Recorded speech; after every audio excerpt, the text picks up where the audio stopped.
ओम जय श्री गणेशाय नमः। नमामि देवी नर्मदे हर। इस नर्मदा पुराण के इस कड़ी में पूर्व में आप पहली सर्ग सुन चुके हैं।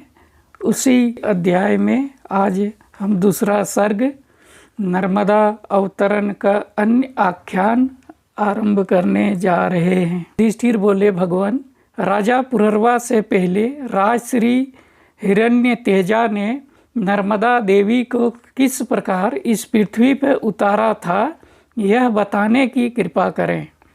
मार्कंडेय जी बोले, हे राजन, चंद्रवंश में हिरण्यतेजा नाम से प्रसिद्ध एक राजश्री हुए, जो समस्त धर्मात्माओं में श्रेष्ठ तथा प्रजापति तुल्य थे।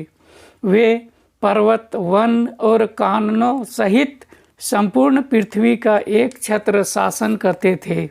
उनकी राजधानी चंद्रपुरी थी, जो देवराज इंद्र की अमरावती के समान शोभित थी।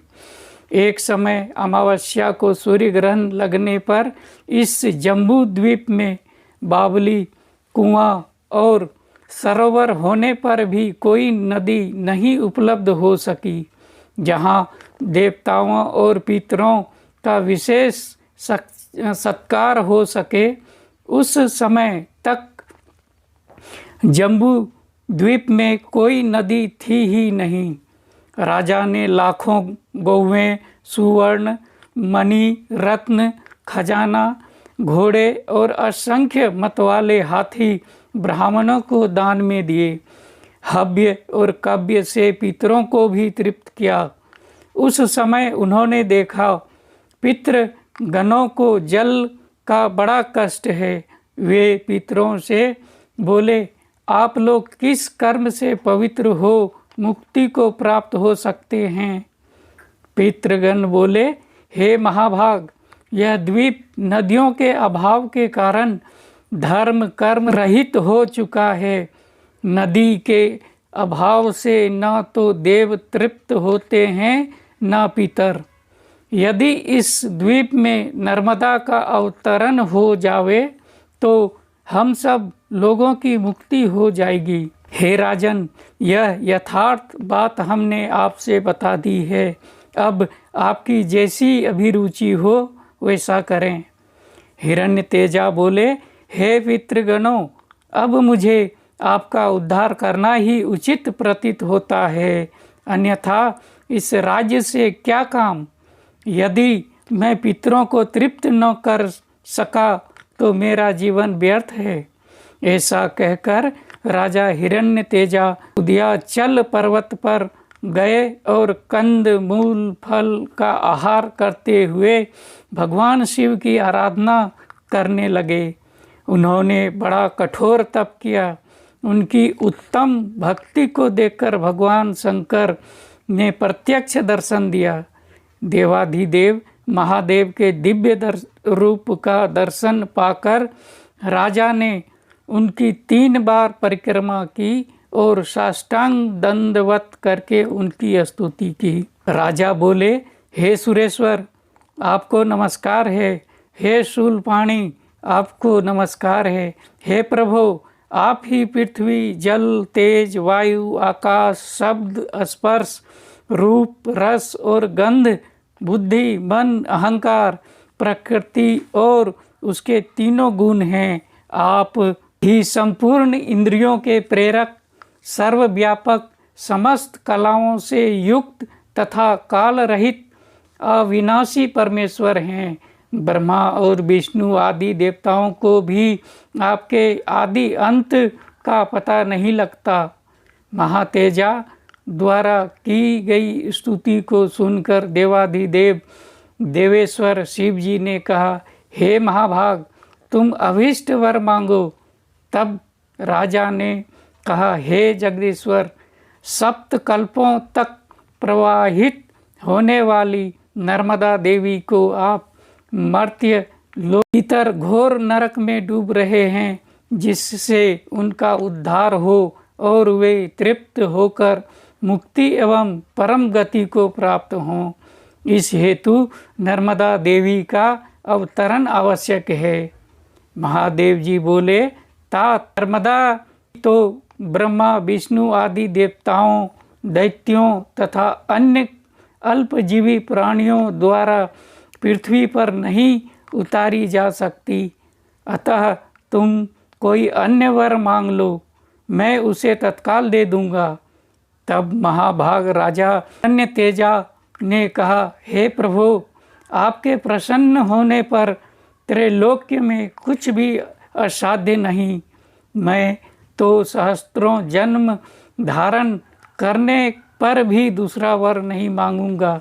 हे देवेश्वर, मैं आपका दासानुदास हूँ, मुझे नर्मदा जी को ही दीजिए। राजा का यह निश्चय जानकर भगवान शंकर ने लोक पावनी नर्मदा देवी का आह्वान किया। वे मगर के आसन पर आरूढ़ हो दिव्य रूप धारण कर शिव जी के समक्ष आकर खड़ी हुई और उमा महेश्वर दोनों के चरणों का स्पर्श करके नतमस्तक हो बोली, देवेश, किस लिए मेरा स्मरण किया है? महादेव जी बोले, हे नर्मदे, राजा हिरण्य तेजा ने अपना राज्य छोड़कर यहाँ 14,000 दिव्य वर्षों तक घोर तपस्या की है। अतः तुम उनकी इच्छा के अनुसार पृथ्वी पर शीघ्र उतरो और नरक में पड़े हुए सब पितरों का उद्धार करो। नर्मदा जी बोली, हे प्रभु, मैं बिना किसी आधार के जम्बू द्वीप में कैसे उतरूंगी?